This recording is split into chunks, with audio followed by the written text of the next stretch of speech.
murder their religious leadership, it's gonna get a little loose, you know? That writer's room is out of control. They're like, hit him with the BJ Queen, bro.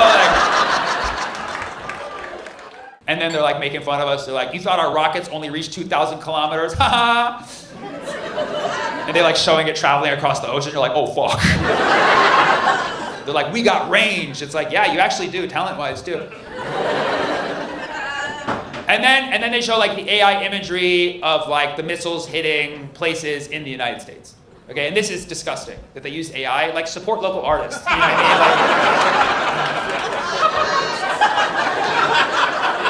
Like, if you're gonna show images of bombing us, do it organically, you know?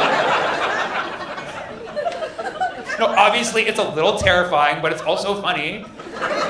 Okay, and it's like, yes, this is AI generated. Okay, now I do not support AI art, AI music, okay, because it takes jobs away from artists like me, okay? But apparently I make one exception, and that's for war propaganda videos. Because yeah, AI, it takes jobs away from artists, it's bad for the environment, AI uses a lot of water, right? That's probably why Trump wants to bomb their water plants, because he's like, these AI videos need to stop.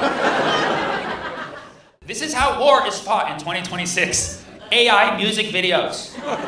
There's that famous Einstein quote, I don't know what World War III will be fought with, but World War IV will be fought with sticks and stones. Somebody call Einstein, tell him it's AI music videos. And you're like, but that's not real warfare, bro. Lyrics can cut deep.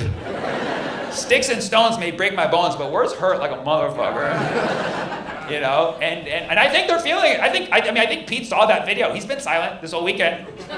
You know, Pete saw that video, he went straight to the bar. He's like, I only know one way to deal with this shit. You know? And you know that shit hurts Trump. You know Trump loves AI videos. He put out his own, they suck. He saw this, he's like, oh, that's how they do it. The Trump administration can't compete. The only musical talent they have is Kid Rock. It's like bringing a rock to a gunfight. You're fucked, dude. You know, like our high up Pentagon officials see these videos and they're like, oh, we didn't see that weapon coming. We put all these billions of dollars into anti like missile defense systems, but there's no anti-AI music video defense systems. You know? But the videos went crazy viral, by the way. They were shared all across social media. And it's not like, you have to understand, like, this is the first time I'm ever seeing a war the United States is fighting where the majority of Americans are cheering for the enemy. They have like AI videos where like the missile's coming and they're like, we're coming for your pedo government. You like, can't argue with that. They're like, we're doing this for Epstein Island. Like, can't argue with that.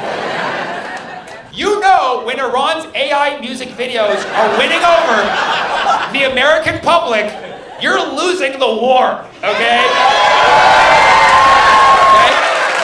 End that shit today. End that war today. Trump, I know you want the oil. I know you want the Strait of Hormuz. I know you're doing it for Israel, but just chill and let go.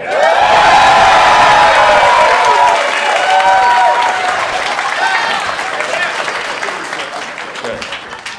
I built that joke from a Lego set. But I always like to ask the crowd, is there anything I have not talked about yet that you'd like for me to talk about? Gaza, okay? Okay, notice the silence. Absolute silence, okay? So as many of you know, I'm Palestinian.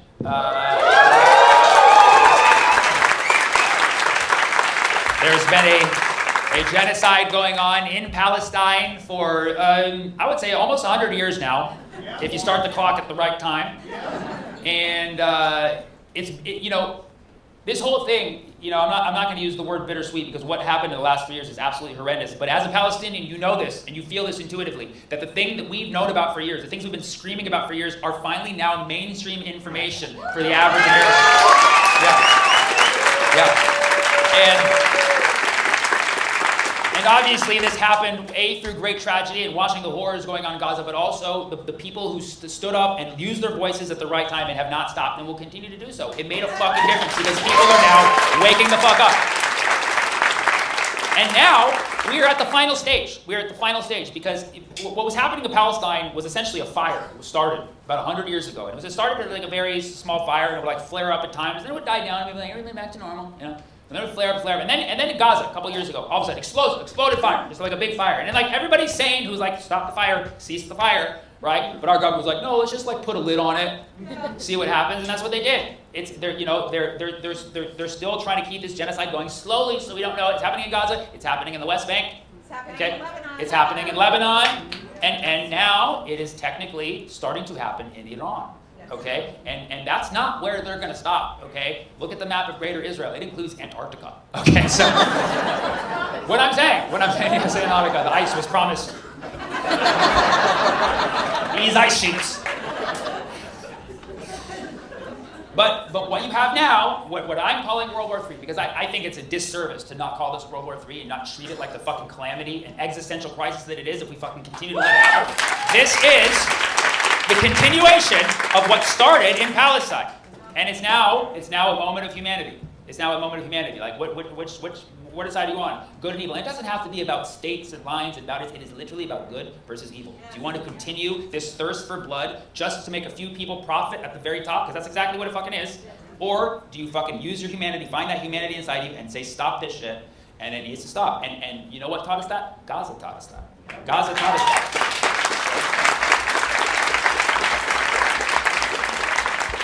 So make that funny.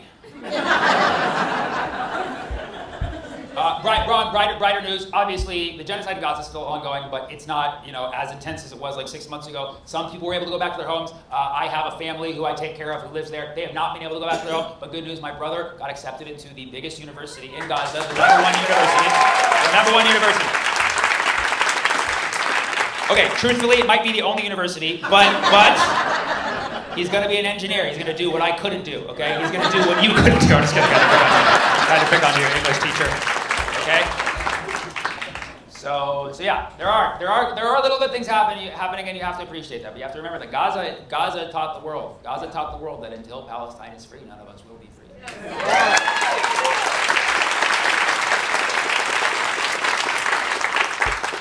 All right, what else? Artemis 2. What's that? Artemis 2. Artemis 2, what is that? The moon.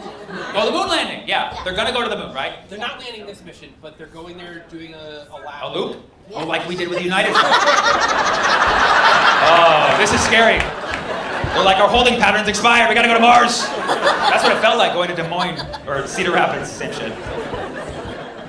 So, what's the schedule? When's that gonna happen? They just launched. They launched. How long does it take you to get to the moon nowadays? Can you do that 30 minutes? 2 days? 4 days. 4 days. So about the same as the United flight. So that's incredible. That's incredible. That's incredible. And what is the point? What are they doing there? The Artemis program. The photo op? They're going to be putting a base. They're going to be putting a base. I don't like this shit anymore. What the fuck? They're like, yep, Iran wants to fight. Let's put a base on the moon. Iran's like, we can hit that shit too.